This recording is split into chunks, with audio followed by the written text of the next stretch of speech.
Space is a time machine. When you look at the stars, you are looking into the past. But for one man, space became a machine that froze time completely. Imagine you are floating in a metal cylinder, 250 miles above the Earth. Outside the glass, there is only the absolute zero of the void. You are traveling at 17,000 miles per hour, circling the planet 16 times a day. From up here, the world looks peaceful. It looks united, but while you float in the silence, the world below is burning. Borders are shifting like sand in a storm. Flags are being lowered. A superpower that covered 1/6 of the Earth is dissolving into mist. You call Mission Control, begging for news. But the voice on the radio tells you there is no money to bring you home. They tell you the spaceport is now in a foreign country. They tell you that you are the caretaker of a dead empire's last outpost. This is the story of Sergei Krikalev, the cosmonaut who was left behind. While history was being rewritten on the ground, he was drifting in the sky, preserving the last breath of a fallen nation in a freezing station named Mir. To understand the tragedy and the beauty of this journey, we must first understand the year. It is 1991. The world is teetering on a fulcrum. The Cold War, which has frozen the planet in a state of fear for 40 years, is thawing. But the thaw is violent. The Soviet Union is cracking like ice, but in the closed city of Baikonur, in the dusty steppes of Kazakhstan, time seems to stand still. Here, the statues of the leaders are still polished, the red flags still snap in the dry desert wind, the giant rockets still roll out to the launch pads on railway tracks, just as they did in the days of Gagarin. The space program is the crown jewel of the state. It is a machine that runs on pride and inertia.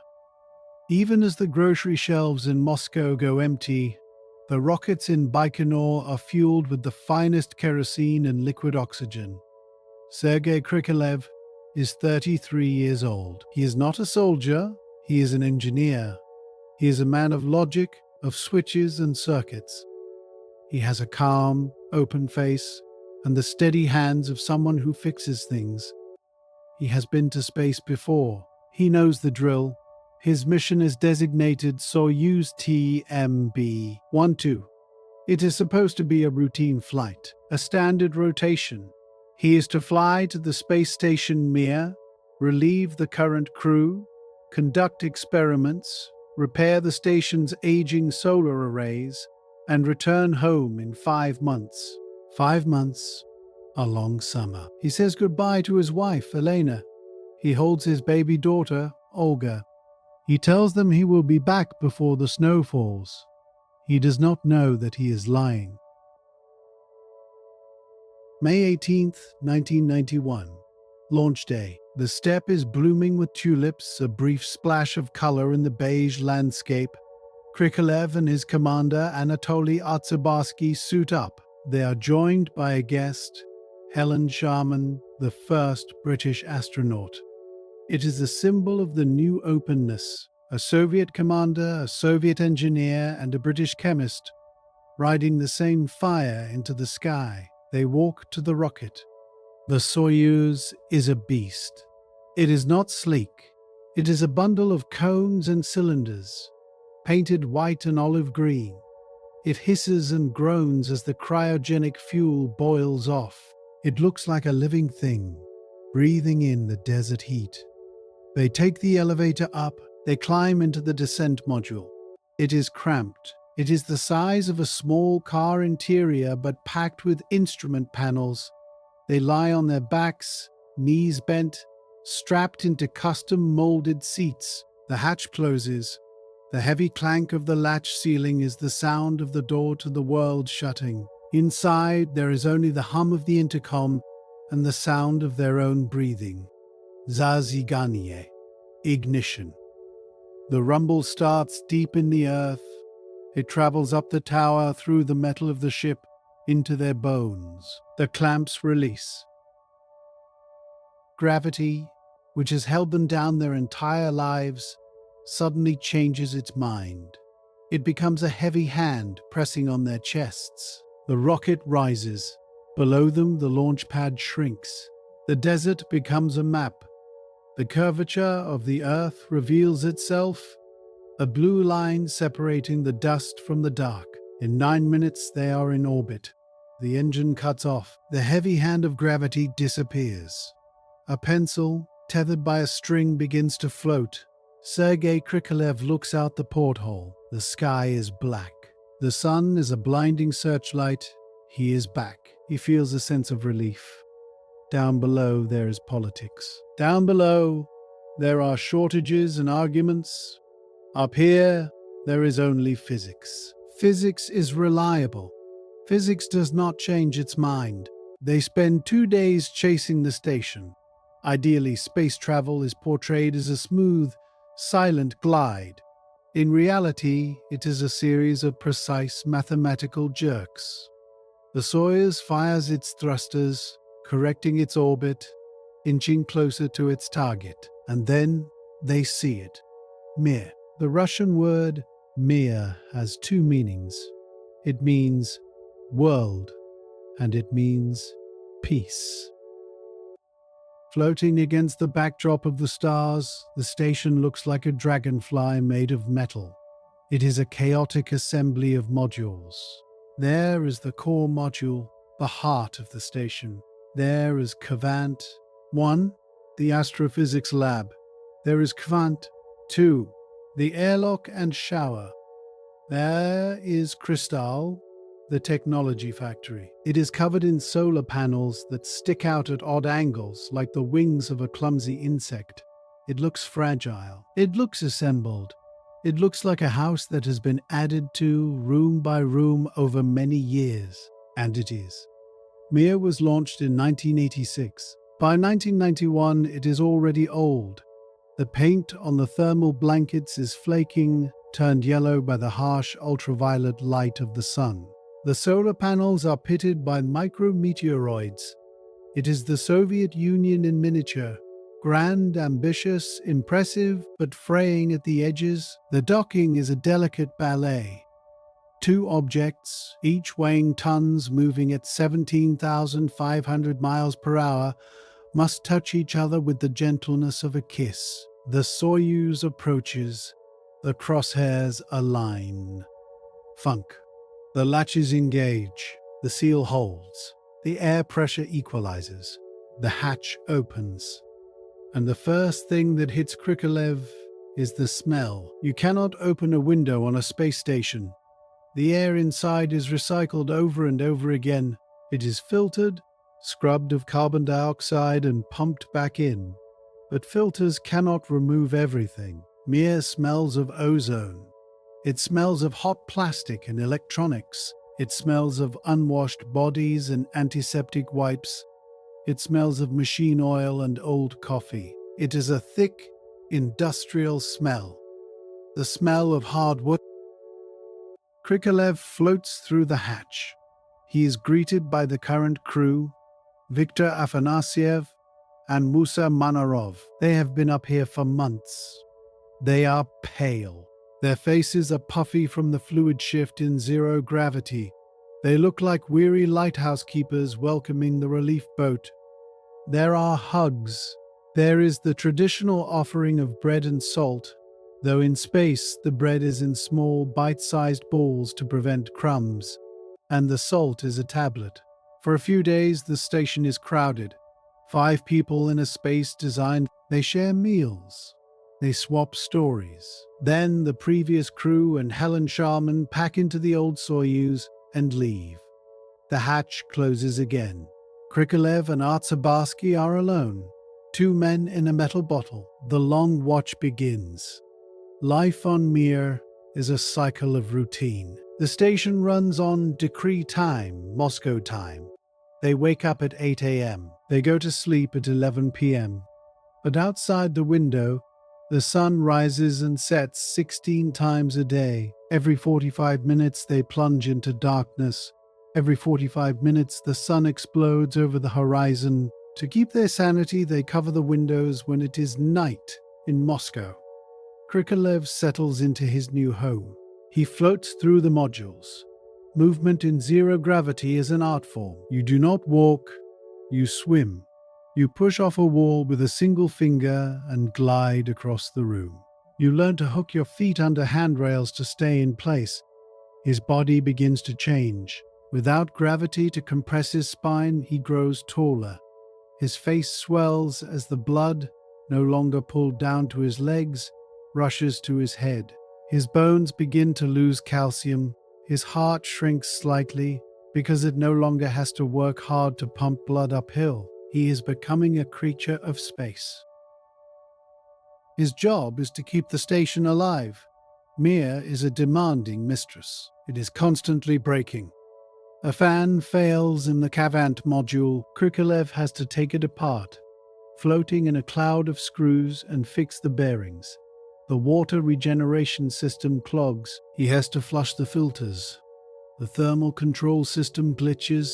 He is a plumber, an electrician, a computer technician, and a janitor. And he loves it. There is a profound satisfaction in fixing a machine that is keeping you alive. When he isn't fixing things, he is running experiments. He grows crystals in a furnace. He observes the growth of quail eggs in zero gravity. He measures the radiation levels, but his favorite activity is Earth observation. Mir has a large window in the floor of the core module. Krikalev spends his free moments there, hovering like a ghost, looking down. From 250 miles up, the Earth does not look like a map. There are no lines drawn on the ground. He sees the vast golden deserts of Africa. He sees the emerald green of the Amazon shrouded in clouds. He sees the Himalayas, sharp and white, piercing the atmosphere. He sees the blue expanse of the Pacific Ocean, so large it takes 20 minutes to cross. He sees storms, great spirals of white clouds hundreds of miles wide, spinning majestically over the oceans. He sees lightning flashes at night, silent pulses of light connecting the clouds. He sees the fragile, thin blue line of the atmosphere. It looks like the skin of an apple. It is the only thing protecting the life below from the black vacuum above. From up here, the planet looks united. It looks peaceful. It is hard to believe that down there people are drawing lines in the dirt and killing each other over them. June passes. July passes. The mission is going well. Krikalev and Artsebarsky perform a spacewalk, or EVA. Extravehicular activity is the most dangerous thing an astronaut can do. You put on a bulky Orlan spacesuit. It is a mini spaceship shaped like a human. It has its own oxygen, its own cooling, its own radio. You enter the airlock. You pump out the air. You open the outer hatch. And you step out into the void. There is nothing between you and the Earth but a thin visor of gold-coated polycarbonate. Below you, the world is scrolling by at 5 miles per second. If you let go, you become a satellite. You drift away, and Krikalev and Artsebarsky are tasked with repairing the solar antenna. They climb along the outside of the station using handrails. It is physically exhausting. The suit is pressurized. It is stiff. Every time you close your hand, you are fighting against the pressure of the suit. It is like squeezing a tennis ball thousands of times. But the view. Suspended in the silence, Krikalev looks at his home. He sees the Soviet Union passing below. It is huge. It stretches from the Baltic Sea to the Pacific Ocean. It covers 11 time zones. From space, it looks solid. It looks permanent. The Urals, the Volga, Lake Baikal, looking like a blue eye in the Siberian crust. He feels a surge of patriotism. He is a son of this land. He is up here representing it. He does not know that the land he is looking at is already fracturing. August 19th, 1991. Krikalev wakes up to a strange message from Mission Control. Usually the voice of the Capcom, capsule communicator, is calm, professional, bored. Today, The voice is tense. Sergei, Anatoly, we have some news. The news is fragmentary. There are tanks in Red Square.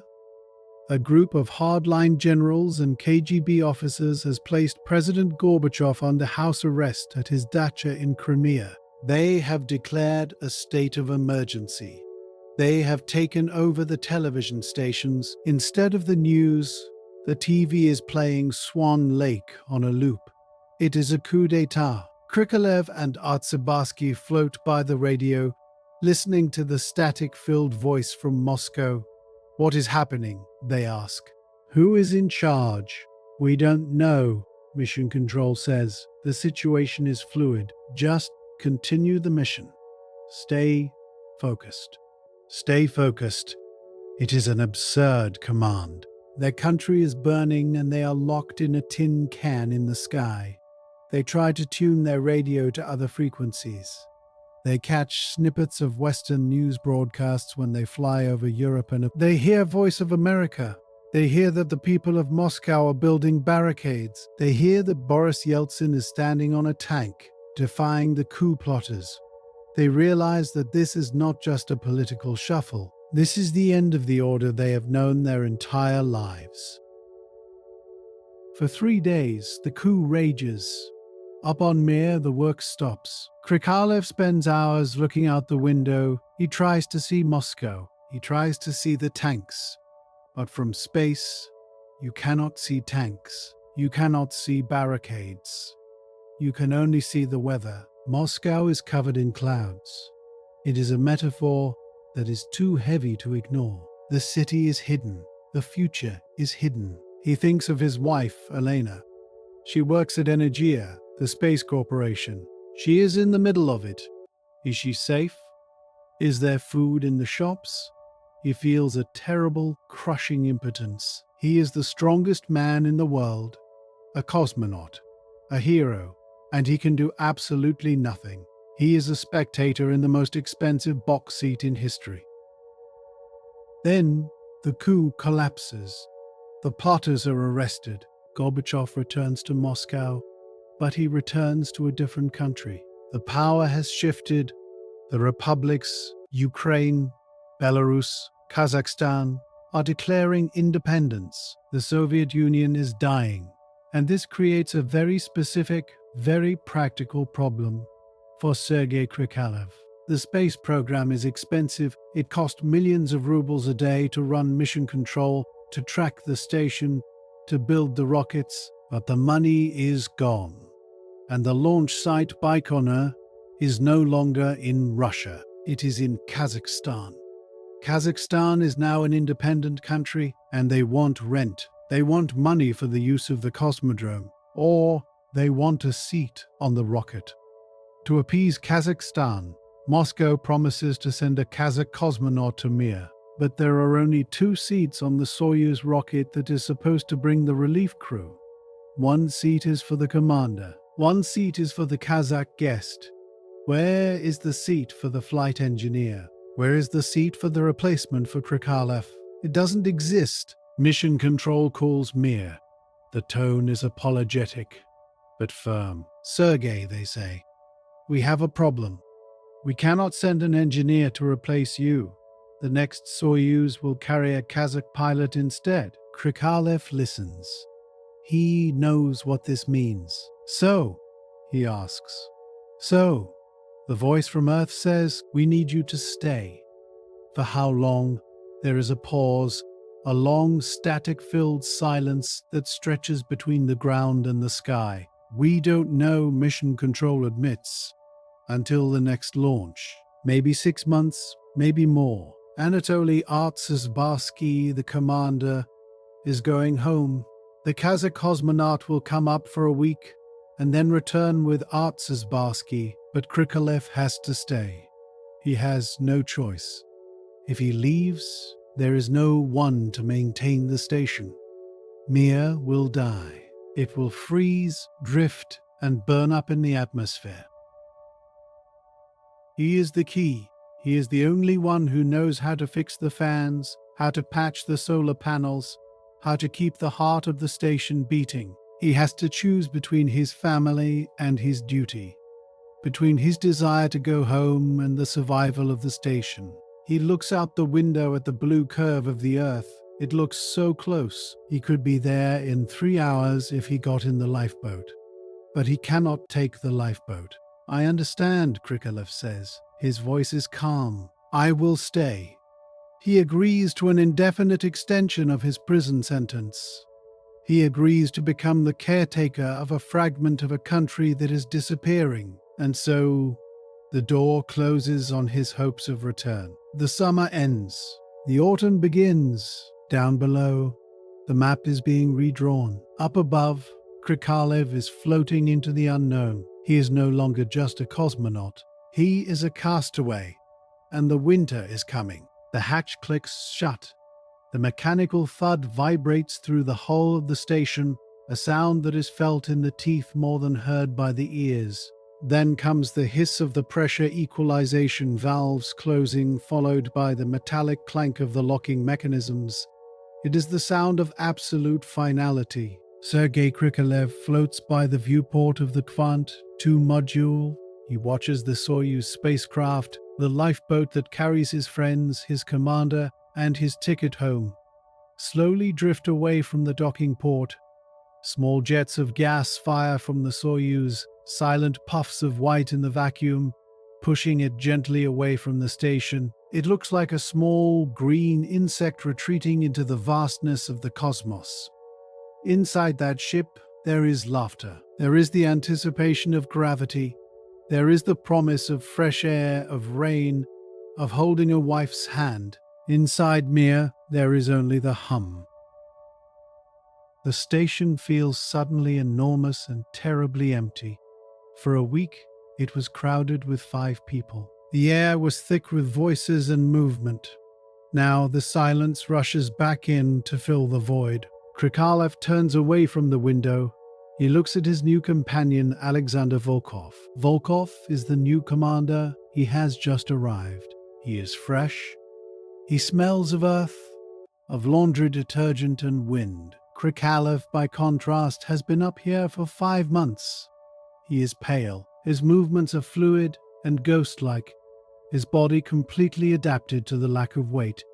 He smells of the machine.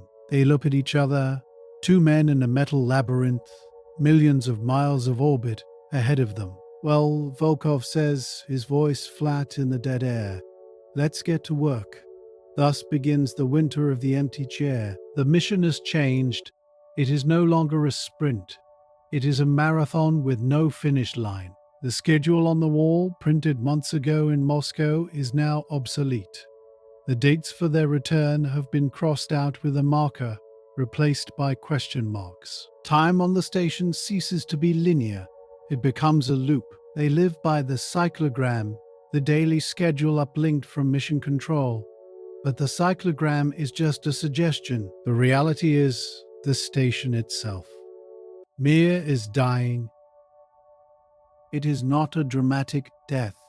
It is a slow, grinding deterioration. The station is 5 years old, but in space years it is elderly. The harsh environment of low Earth orbit is relentless. Every 90 minutes, the station passes from the searing heat of the sun plus 120 degrees Celsius into the freezing shadow of the Earth minus 100 degrees. Expand, contract, expand, contract. The metal skin of the station groans.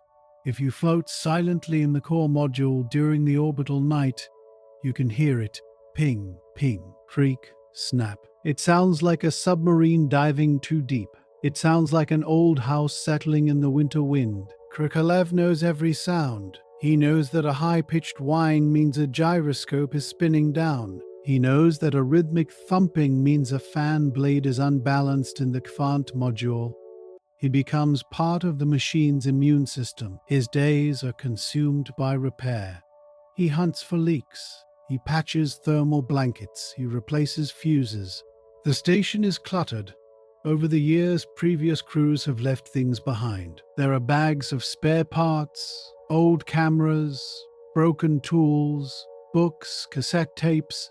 They are strapped to the walls with bungee cords, drifting like seaweed in an underwater cave. It is a claustrophobic existence.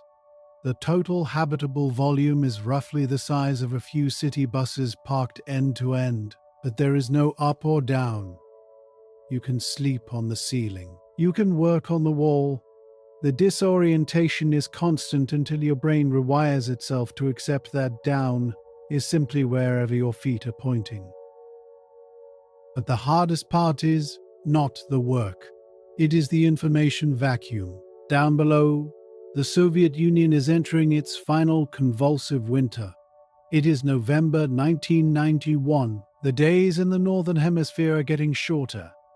From space, Krikalev watches the snow line advancing south. He sees the white blanket covering Siberia, then the Urals, then creeping toward Moscow. The view is breathtaking, but the news is terrifying. The radio link with mission control is their umbilical cord.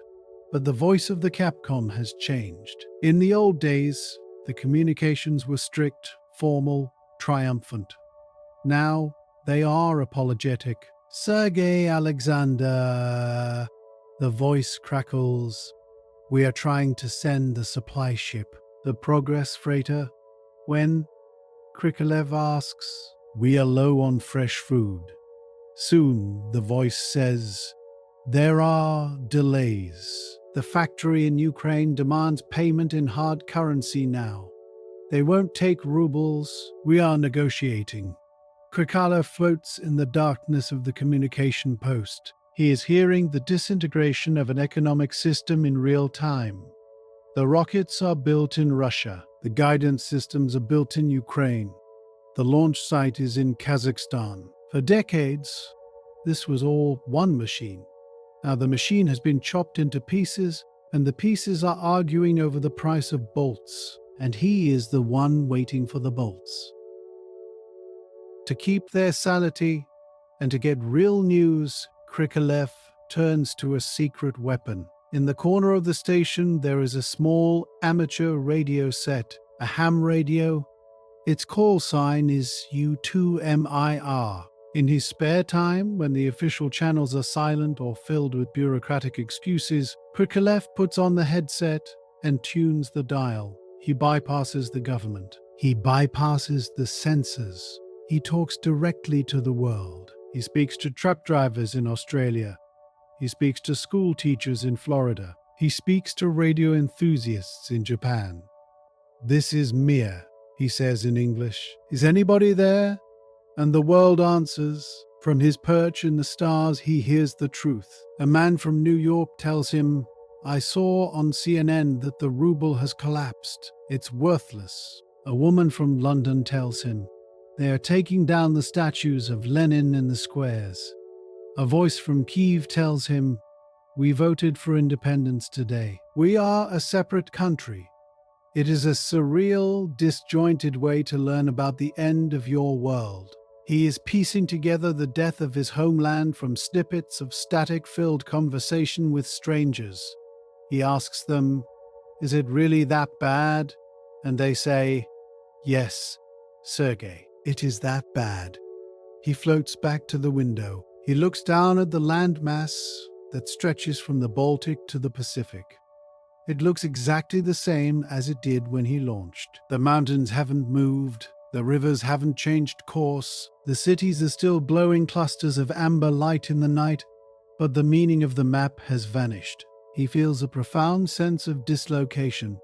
He is a citizen of a country that exists only on his passport, and in this metal box. Mir is the last piece of sovereign Soviet territory, and it is shrinking. The shortage of money begins to affect life on board. The Progress supply ships are delayed. When they finally arrive, the cargo is different. There are fewer luxuries, no fresh apples, no letters from home, no newspapers. Instead, there is something strange. The cargo ship brings up commercial experiments. The Soviet space program is broke. To keep the lights on at mission control, they have started selling space on the station to Western companies. They send up a payload for a Japanese TV station. Krikalev has to spend hours filming videos for a Japanese documentary, acting as a presenter. Then comes the most absurd moment of the winter. A giant, inflatable replica of a Coca-Cola can. The Coca-Cola company has paid a fortune to have their can filmed inside the Soviet space station. It is a symbol of the ultimate victory of capitalism. Krikalev and Volkov unpack the can. It is huge. It takes up most of the module. They inflate it. There, floating in the heart of the pride of communist technology, is the red and white logo of American consumerism. Krikalev films it.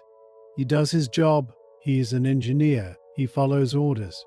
But the irony is bitter. Down below, his wife is standing in line for hours to buy bread using ration coupons.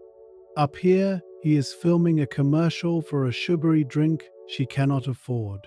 The station feels less like a research laboratory and more like a billboard.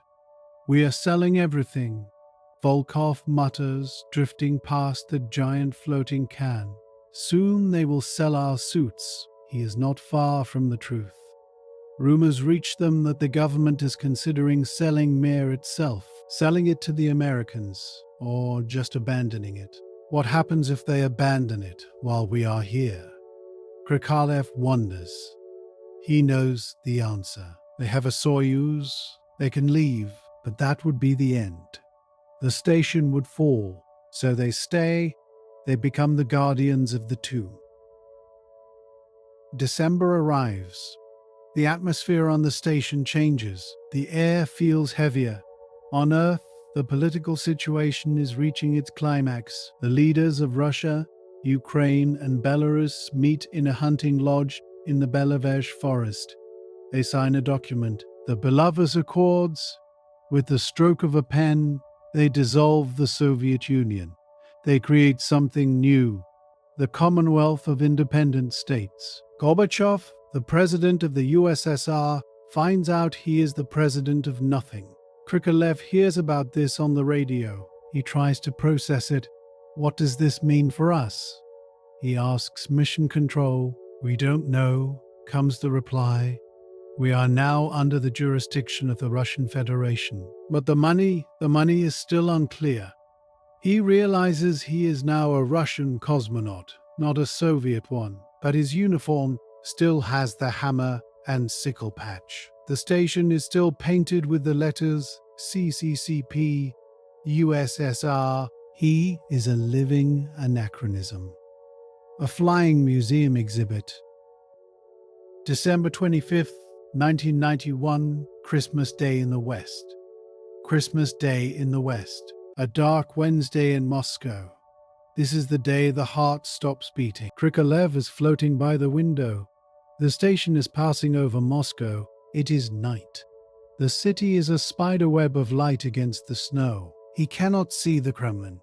He cannot see the Red Square, but he knows what is happening. At 7:32 p.m. Moscow time, the red flag of the Soviet Union, the flag that has flown over the Kremlin for 70 years, is lowered for the last time. There is no ceremony. No parade. It is just pulled down a flagpole in the cold winter wind. A few minutes later, the tricolor flag of the Russian Federation is raised. The Soviet Union is officially dead. Up in space, 250 miles above the event, nothing changes. The fans keep humming, the lights stay on. But Krikalev feels a sudden, profound severance. He launched from one country. He will land in another. He is legally a person without a state. His passport is invalid. His residency is in Leningrad, but the city has been renamed St. Petersburg. His launch site is in a foreign country. He is a ghost. He looks at the patch on his chest, the red star, the golden hammer and sickle. It signifies a promise. "We will come for you. You are one of us." Now, there is no us. December 25th, 1991, Christmas Day in the West. Christmas Day in the West. A dark Wednesday in Moscow. This is the day the heart stops beating. Krikalev is floating by the window. The station is passing over Moscow. It is night. The city is a spiderweb of light against the snow. He cannot see the Kremlin. He cannot see the Red Square, but he knows what is happening. At 7:32 p.m. Moscow time, the red flag of the Soviet Union, the flag that has flown over the Kremlin for 70 years, is lowered for the last time. There is no ceremony, no parade. It is just pulled down a flagpole in the cold winter wind. A few minutes later, the tricolor flag of the Russian Federation is raised. The Soviet Union is officially dead. Up in space, 250 miles above the event, nothing changes. The fans keep humming, the lights stay on. But Krikalev feels a sudden, profound severance. He launched from one country. He will land in another. He is legally a person without a state. His passport is invalid. His residency is in Leningrad, but the city has been renamed St. Petersburg. His launch site is in a foreign country. He is a ghost. He looks at the patch on his chest, the red star, the golden hammer and sickle. It signifies a promise. We will come for you. You are one of us. Now, there is no us. He wonders if they have forgotten him. In the chaos of building a new nation, amidst the hyperinflation and the crime and the hunger, who cares about two men floating in a tin can? He feels the crushing weight of the break-off phenomenon. This is a psychological state known to astronauts. It is a feeling of total detachment from Earth. You stop feeling like a human being who belongs to the ground. You feel like a separate species. You feel like an alien. Krikalev looks at the Earth and feels pity. From up here, the collapse of an empire looks so small. It is just a shifting of ideas in the minds of ants. But the consequences are real. The supply ship is delayed again. They are rationing food. They are eating expired cans of stew. They are drinking water recycled from their own breath and sweat, filtered through machines that are past their warranty. They are running low on fresh underwear. They are essentially castaways on a desert island, but the island is made of aluminum and traveling at orbital velocity. The new year approaches, 1992. Mission Control sends up a morale booster. A little bit of contraband on the cargo ship, a bottle of cognac. Alcohol is strictly forbidden in space. It messes with the metabolism. It is dangerous. But the flight doctors look the other way. They know the men are breaking. Krikalev and Volkov open the bottle. In zero gravity, you cannot pour a drink. The liquid refuses to leave the bottle. You have to shake it out, catching the floating spheres of amber liquid in your mouth. They toast to the new year. To home, Volkov says. To home, Krikalev echoes. Wherever that is, they float in the dim light of the module, swallowing the burning liquid. Outside, the aurora borealis is dancing, the northern lights. From the ground, they look like curtains of light in the sky. From space, you fly through them. Mir passes through a ribbon of green and violet fire. The station is bathed in an eerie underwater glow. The solar panels shimmer. It is incredibly beautiful. It is spiritual. Krikalev watches the lights. He thinks about the physics of it. Charged particles from the sun hitting the magnetic field of the Earth. It is a reminder that the planet is alive, that it has a shield. It makes the political lines on the map seem even more ridiculous. The magnetic field doesn't care about communism or capitalism. The atmosphere doesn't care about borders.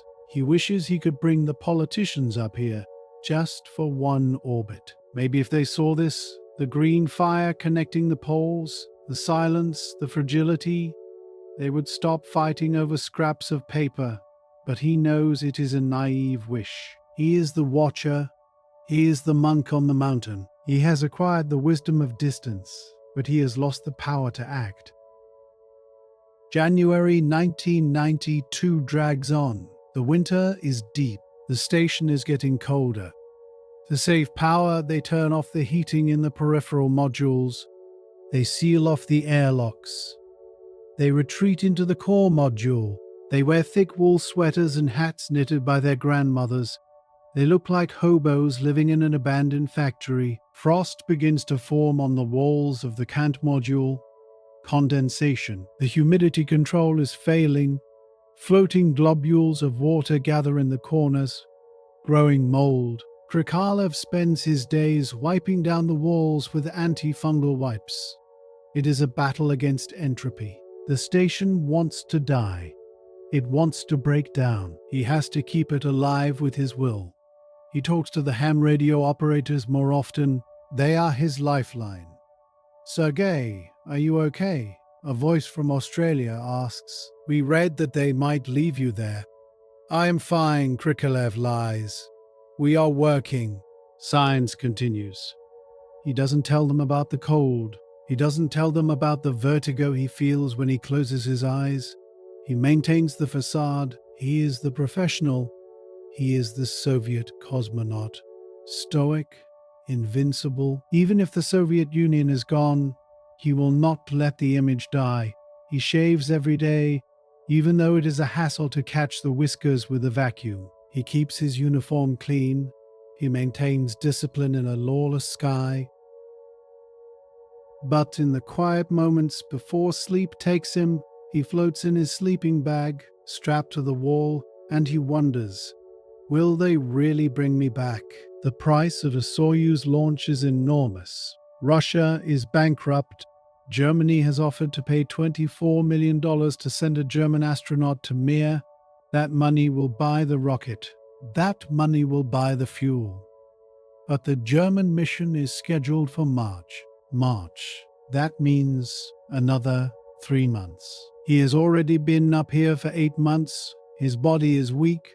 His muscles have forgotten how to support his weight. If he stays until March, he will have been in space for nearly a year. Can he survive the landing? The Soyuz landing is violent. It is a car crash. 4 Gs, 5 Gs. Will his heart handle it? Will his bones snap? He looks at his hands floating in front of his face. They look pale, thin. Alien hands. He closes his eyes. He dreams of gravity. He dreams of rain. Heavy, cold rain hitting his face. He dreams of the smell of wet earth. He dreams of opening a door and walking out into a world that doesn't hum. But when he wakes up, there is only the fan, the eternal whirring of the fan, and the black window, and the map of the world below, changing colors like a bruise. He is the man who fell off the earth, and he is still falling. March 1992, spring is beginning to touch the northern hemisphere of Earth. The line of snow is retreating. The days are getting longer. But inside the Space Station Mir, there are no seasons. There is only the hum. Sergei Krikalev has been floating in this metal can for 10 months, 311 days. He has orbited the Earth 5,000 times. He has watched the sun rise and set 80,000 times. His body has forgotten what it means to stand. His legs are thin, like the legs of a bird. His heart has grown lazy, beating slowly, softly, pushing blood through veins that have no gravity to fight against. His bones have become porous, shedding calcium into his blood, making them as fragile as glass. He is a creature of the void now. He moves with the effortless grace of a fish in a dark aquarium. He pushes off a bulkhead with a single toe and glides the length of the station, twisting in midair to avoid the bundles of cables that snake through the airlocks. He is the master of this domain. He knows every rivet. He knows which fan squeaks in the key of C#. He knows the exact smell of the oxygen generator when it cycles, a scent like ozone and thunderstorms. But he is also a ghost. He looks at the calendar taped to the wall. The dates are marked off with a black pen, a long chain of X's. He looks at his uniform. The blue flight suit is worn thin at the elbows and knees. On his chest, the patch is fading. The red flag with the golden hammer and sickle. The letters SSSR. He is wearing the flag of a country that no longer exists. He is the last Soviet citizen guarding a fortress that defends nothing, waiting for a relief column that might never come. But then a voice cuts through the static. Mir, this is flight control. Do you copy? It is not the usual tired voice of the night shift controller. It is a new voice, urgent, excited. We copy, Krikalev says. Prepare for docking, the voice says. Soyuz TM-14 is on approach. It is real. They found the money. Germany paid $24 million to buy a seat on the rocket. The price of Krikalev's freedom was a transaction between treasuries. Krikalev floats to the window of the Quant module. He looks out into the blackness. And there it is, a star that moves. A tiny blinking light approaching from below. It is the Soyuz, the lifeboat, the chariot. It grows larger. He can see the solar panels reflecting the harsh sunlight. He can see the white thermal blankets. He can see the thrusters firing, puffing out little clouds of gas that disperse instantly in the vacuum. It looks beautiful. It looks like a machine from the future coming to rescue a shipwreck from the past. Inside that ship are three men. Alexander Viktorenko, the new Russian commander, Alexander Kalary, the new flight engineer, and Klaus Dietrich Flade, the German guest astronaut. They are bringing fresh food. They are bringing letters. They are bringing the smell of winter air trapped in the folds of their spacesuits. But most importantly, they are bringing the seat liner, the custom-molded plaster cast that fits Sergei Krikalev's back, the piece of equipment that will allow him to survive the fall. The docking is loud. Bang. The station shudders. The metal groans as the two masses collide and lock together. The hooks engage. The seal is airtight. Krikalev waits by the hatch. He smooths his hair. He straightens his suit. He wants to look professional. He wants to look like the Soviet cosmonaut he was trained to be, not the castaway he has become. The hatch wheels turn. The door swings open. And the noise rushes in. For months, it has just been Krikalev and Volkov. They barely speak anymore. They communicate in nods and gestures. They are like an old married couple living in a silent house. Now, suddenly, there are voices. Loud, excited voices. Laughter, shouting. The new crew floats in. They are energetic. They are clumsy. They bump into the walls. They haven't found their space legs yet. They smell overwhelming. To Krikalev's sensitive nose, they smell of laundry detergent, of rubber, of cologne, of earth. It is a sensory assault. Klaus Dietrich Flade, the German, floats over. He shakes Krikalev's hand. "Hello," he says in English. "We are here." He hands Krikalev a lemon, a fresh yellow lemon. Krikalev holds it. He brings it to his nose. The scent of the citrus oil is so sharp, so vibrant, it brings tears to his eyes. It smells of sunlight. It smells of trees. It smells of a world he had almost forgotten. For the next week, the station is a hive of activity. They transfer cargo. They swap out the seat liners in the Soyuz. They run the German experiments. But for Krikalev, it is a time of detachment. He watches the new crew. They are wearing different patches. The Russian tricolor, the German flag. They talk about things he doesn't understand. They talk about inflation. They talk about privatization. They talk about a city called St. Petersburg, which Krikalev still thinks of as Leningrad. He realizes, with a cold, sinking feeling in his stomach, that he is an immigrant. He hasn't moved an inch, but his country has moved away from him. He is going back to a foreign land, a land where his money is worthless, his party is banned, and his heroes are villains. He feels a strange reluctance to leave. Here, in the tin can, the rules are simple. Physics governs everything. If you push a pencil, it floats. If you close a valve, the air stops. Down there, the rules are chaos. But his time is up. The handover is complete. The new crew takes command. Volkov and Krikalev pack their personal items. There isn't much. A few cassettes. Some photos. The letters from Elena. They float into the Soyuz TM-13, the ship that has been docked there for months, waiting like a faithful dog. The German astronaut, Flade, joins them. He has had his adventure. He is going home after a week. Krikalev is going home after a year. They close the hatch between the Soyuz and the station.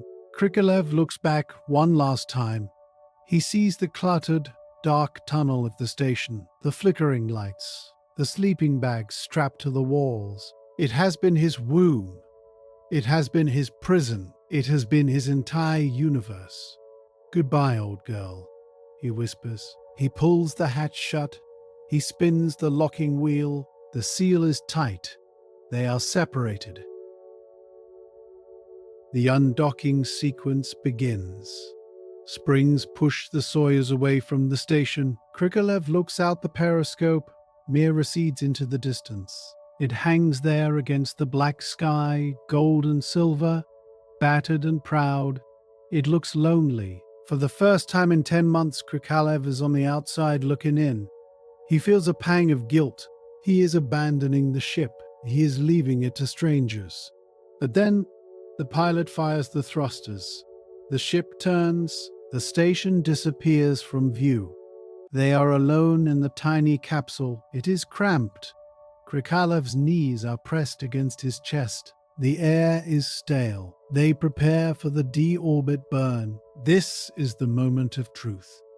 To come home, they have to slow down. They have to hit the atmosphere at exactly the right angle. Too steep, and they will burn up. They will become a streak of fire in the sky, vaporized in seconds. Too shallow, and they will bounce off the atmosphere like a stone skipping on a pond, skipping off into deep space, lost forever. The computer calculates the burn. The engine turns backward, facing the direction of travel. Ignition. The engine fires for 4 minutes and 30 seconds. Krikalev feels a gentle push. It is the first sensation of weight he has felt in a year. It pushes him back into his seat. It is mild, barely noticeable, but to his atrophied muscles, it feels heavy. The braking is successful. The orbit decays. They are falling. They are falling toward the atmosphere of Earth. They jettison the orbital module and the service module. They don't need the toilet anymore. They don't need the solar panels. All that is left is the bell. The tiny descent module, 3 men curled up in a ball of heat-shielding material. They hit the atmosphere at 17,000 miles per hour. The re-entry is not a glide. It is a car crash that lasts for 20 minutes. First, there is the sound. It starts as a hiss, the thin upper atmosphere brushing against the hull. Then it becomes a roar, a deep, guttural vibration that shakes the teeth in your skull. Then, the light. Outside the window, the air turns into plasma.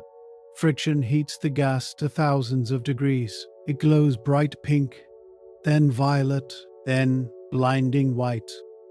The windows are covered in soot. The interior of the capsule is bathed in a flickering, hellish strobe light. And then, the gravity. The G-forces build up. 1 G. Krikalev feels his own weight. His arms feel heavy. 2 Gs. It feels like a heavy man is sitting on his chest. 3 Gs. It is hard to breathe. The ribs compress. 4 Gs. The blood is pulled from his brain. His vision narrows. The world turns grey at the edges. For a normal man, 4 Gs is uncomfortable. For Sergei Krikalev, whose body has been dissolving for 10 months, it is torture. His muscles have withered. His heart is weak. He feels as if his bones are bending. He feels every ounce of his blood as a lead weight. He fights to stay conscious. He focuses on his breathing. In out, in, out. He thinks of Elena. He thinks of Olga. He thinks of the snow. The roar outside is deafening. The heat shield is ablating, burning away, layer by layer, carrying the heat with it. Pieces of the ship are flying off, streaming behind them like a comet's tail. They are a meteor. If anyone on the ground in Turkey or Iran looked up, they would see a streak of fire tearing the sky apart. The radio goes silent. The plasma sheath blocks all signals. This is the blackout. Mission Control waits. Elena waits. The world waits. Inside the capsule, Krikalev is crushed into his seat. He cannot move his hands. He cannot speak. He can only endure. The deceleration is brutal. They are shedding speed, scrubbing off energy from 17,000 miles per hour to 500 miles per hour in just a few minutes. And then the jolt. The drogue parachute deploys. It is violent. The capsule is whipped around like a toy on a string. It spins. It swings. Krikalev's stomach churns. Nausea hits him. The inner ear, confused by the return of gravity and the spinning motion, sends panic signals to the brain. Then the main parachute opens. Another massive jolt. The descent slows. The roar of the wind dies down. The plasma fire goes out. The capsule is hanging under a giant orange and white canopy, drifting down through the clouds. The air vents open. Real air rushes into the capsule. It is cold. It is crisp. It smells of winter. Krikalev takes a breath. It tastes metallic, sharp, freezing. It is the most delicious thing he has ever tasted. They are falling through the sky over Kazakhstan. Below them, a blizzard is raging. The steppe is a white ocean of snow and ice. The wind is howling. The ground rushes up. The soft landing engines fire at the last second. A burst of solid rocket fuel designed to cushion the impact. Crash. The capsule hits the frozen earth. It bounces.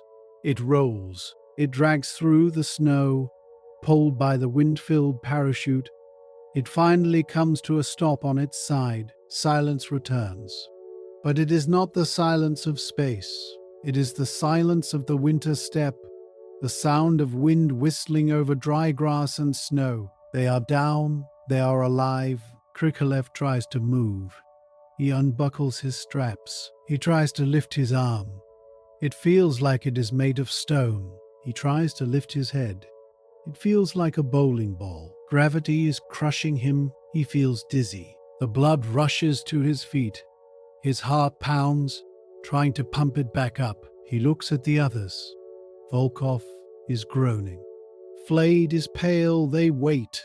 They wait for the rescue team. Normally, the recovery teams are there within minutes. Helicopters, trucks, doctors. But this is 1992. The Soviet Union is gone.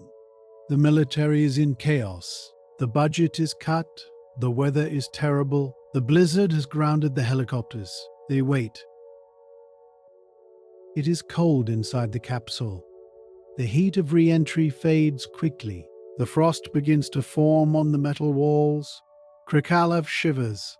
He is wrapped in his flight suit, but his body has no fat reserves left. He is freezing. An hour passes, 2 hours. He wonders with a dark sense of irony, did they forget us? Did the country fall apart so completely that they lost the astronauts? Finally, there is a banging on the hull. Voices, human voices. Is anyone alive? Someone shouts in Russian, "We are here," Volkov croaks. The hatch is cranked open. Bright, grey, winter light floods the capsule. Snowflakes drift in. A face appears in the opening. A soldier in a fur hat. He looks at them with wide eyes. He reaches in and grabs Krikalev's arm. "Come on," the soldier says. "Let's get you out." They pull him out. They have to drag him. He cannot walk. He cannot even stand. They lay him on the snow. 4 men lift him. He is light, emaciated. They carry him to a waiting vehicle. Someone wraps a fur coat around him. Someone puts a blanket over his legs.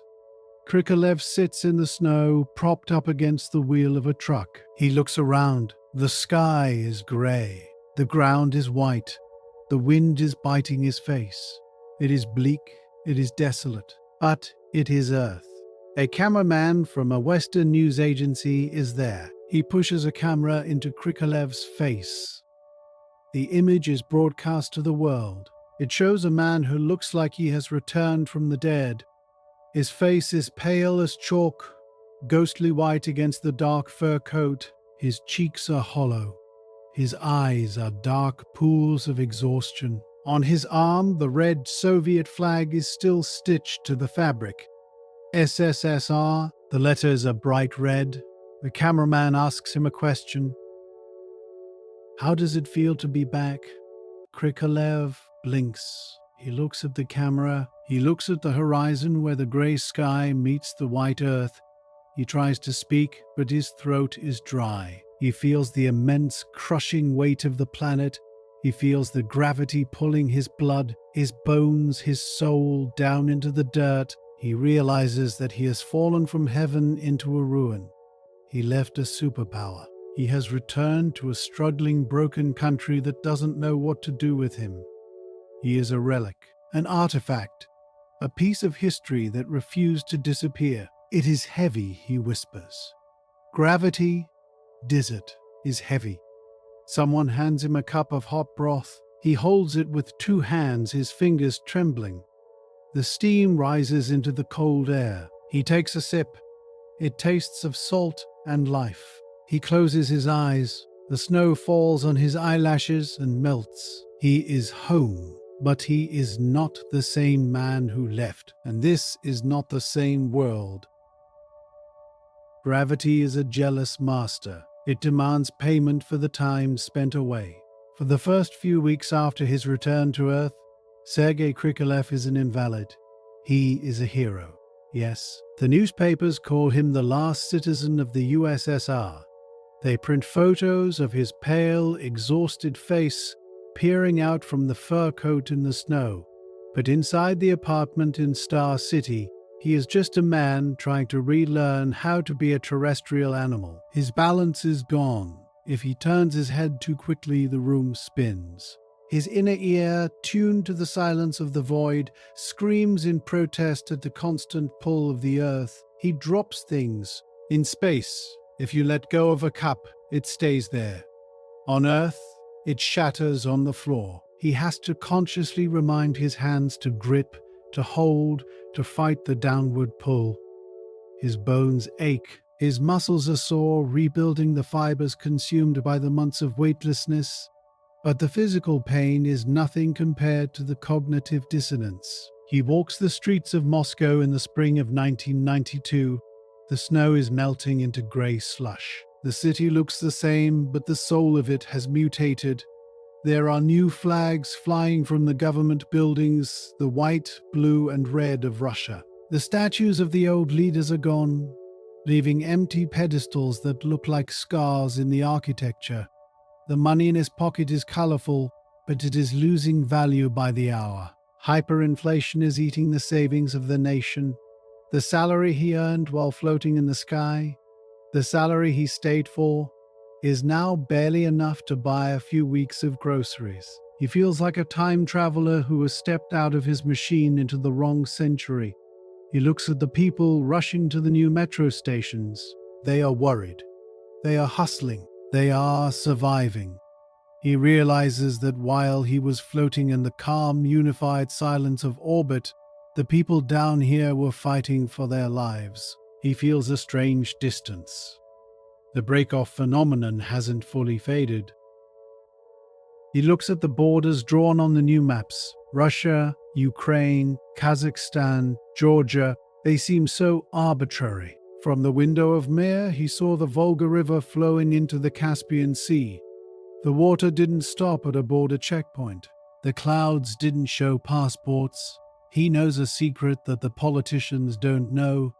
The Earth is one single, organic system, and it is small. He carries this secret with him like a hidden jewel. It gives him a sense of calm amidst the chaos. While others panic about the future, Krikalev waits. He knows how to wait. He waited for 10 months in a metal box. He can wait for his country to heal. And then the phone rings. It is not the Kremlin. It is not a general. It is America. The Cold War is over. The space race has ended not with a bang, but with a handshake. The United States and the new Russian Federation have decided to stop pointing missiles at each other and start building something together. They want to build a new station, an international space station. But the Americans have a problem. They have money, they have the space shuttle, but they don't have experience in long-duration flight. Their astronauts fly for 2 weeks and come home. The Russians have Mir. They know how to live in space for months. They know how to fix broken toilets in zero gravity. They know the psychology of isolation. And there is one man who knows more about living in space than almost anyone else alive. The man who wouldn't come down. NASA invites Sergei Krikalev to Houston. It is a shock to the system. He travels from the snowy gray austerity of Star City to the humid, neon-lit sprawl of Texas. He learns English. He drives a generic American car through the wide, flat streets of suburbia. He goes to supermarkets that are overflowing with fruit and meat, a stark contrast to the ration lines in Moscow. He is a former enemy. A few years ago, he was a target. Now he is a colleague. He befriends Charles Bolden, the American astronaut. They sit in backyards, grilling burgers, looking up at the same moon that they both raced to conquer. They realize that the uniform doesn't matter. The language doesn't matter. There are only two types of people, those who have seen the Earth from orbit and those who haven't. Krikalev is chosen for a new mission. STS-60, the Space Shuttle Discovery. He will be the first Russian to fly on an American spaceship.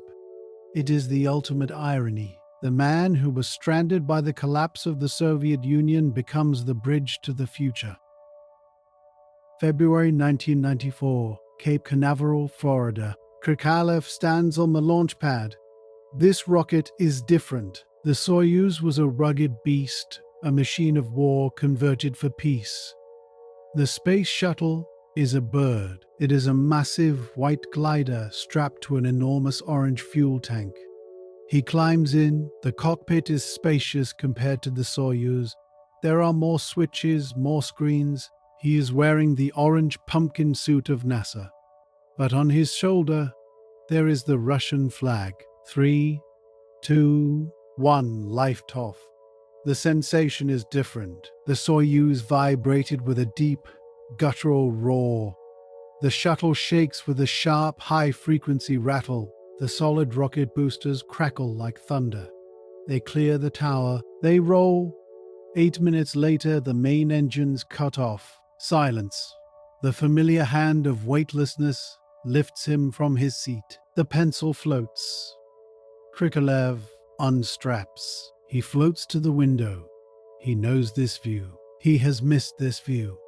The black velvet, the blinding sun, the blue curve. He looks down. He sees Russia passing below. It is winter again. The land is covered in snow. From up here, it looks exactly the same as it did when it was the Soviet Union. The ideology has changed, the government has changed, the economy has changed, but the land remains. The Urals are still standing.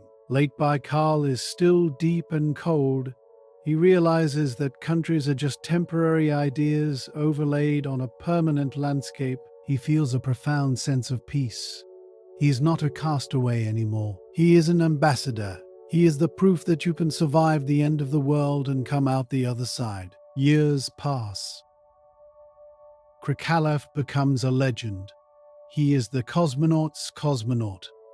In 1998, the first pieces of the International Space Station are launched. In 2000, Krikalev is chosen for the most important mission of all, Expedition 1. He, along with American Bill Shepard and Russian Yuri Gitsenko, will be the first people to live on the ISS. They launch in a Soyuz. They chase the new station. It is pristine. It is shiny. It smells of new car, clean plastic and metal. It doesn't smell of old sweat and machine oil like Mir. They open the hatch. Krikalev floats in. He turns on the lights. He is the first human to inhabit the new home of humanity. He sets up the table. He unpacks the food. He looks out the window. And there in the distance he sees a ghost. Mir. His old home, the station that trapped him. The station that kept him alive. It is still there, orbiting a few hundred miles away, but it is empty now. It is dark. The fans have stopped. The systems are dead. It is a derelict ship drifting in the silence. Krikalev watches it with a heavy heart. He knows what is coming. NASA and the Russian Space Agency have Mir is too old. It is too expensive. It has to go. March 23rd, 2001. Krikalev is on the ISS, safe and warm. Down below, the computers send the final command to Mir. Fire engines. Deorbit. The old station turns. It fights the vacuum one last time. Its thrusters burn until the fuel is gone. It dips into the atmosphere over the Pacific Ocean. The friction begins. The solar panels, the wings that caught the sunlight for 15 years, snap off. They burn like paper. The thermal blankets peel away. The aluminum skin melts. The station breaks apart. It becomes a cluster of fireballs, a shower of gold and orange meteors streaking across the night sky of Fiji. The core module, the room where Krikalev slept, the window where he watched his country die, glows white hot and vaporizes. It is a Viking funeral. There is no debris left. Just a few pieces of titanium sinking into the depths of the ocean. Krikalev watches from the window of the ISS. He does not cry. He is an engineer. He knows that machines have lifespans, but he feels a part of himself burning up in that atmosphere. The era of the solitary hero is over. The era of the Soviet Union is truly, finally gone. The torch has been passed. He turns back to the interior of the ISS. His American colleague floats by, handing him a pouch of coffee. "Here you go, Sergei." "Thank you, Bill." They drink coffee together, floating 250 miles above a world without borders. Krikalev eventually retires from flying. He spends a total of 803 days, 9 hours and 39 minutes in space. For a decade, he held the record for the most time spent in orbit by any human being. He is literally the man from the future. Because of the effects of time dilation, Einstein's theory of relativity, time passes slightly slower for objects moving at high speed. Because Krikalev traveled at 17,500 miles per hour for more than 2 years of his life, he is aged 0.02 seconds less than the rest of us. He has traveled 0.02 seconds into the future. It is a tiny amount, a fraction of a heartbeat. But it is symbolic. He has seen the future. He has seen a world where the lines on the map don't matter. He has seen that empires rise and fall like tides, but the humanity that builds the ships endures. Now tonight, as you lie in your bed, safe under the blanket of gravity, imagine him. He is an older man now, living in Moscow. He walks he breathes the air. But part of him is still up there. Part of him is still floating in the silence. He is the man who waited. He is the man who was abandoned by history, and instead of giving up, he simply kept the lights on. He teaches us a lesson about patience. When your world falls apart, when the things you rely on disappear, when you feel like you are drifting in the dark, do what Krikalev did. Fix the fan, clean the filter, look out the window, maintain your orbit. Because eventually the sun will rise. Eventually the rescue ship will come. Eventually the chaos will settle into a new pattern. Let us pull back now. Let us rise up from the surface of the earth. Let's float up past the clouds, past the atmosphere, into the black. Look down at the planet. It is turning slowly in the sunlight, a marble of blue and white. You cannot see the borders. You cannot see the flags. You cannot see the politics. You can only see the home. It is one ship, and we are all the crew. There are no passengers on Spaceship Earth. We are all flight engineers, and we all have to keep the fans running. The station is quiet. You are safe. You are home.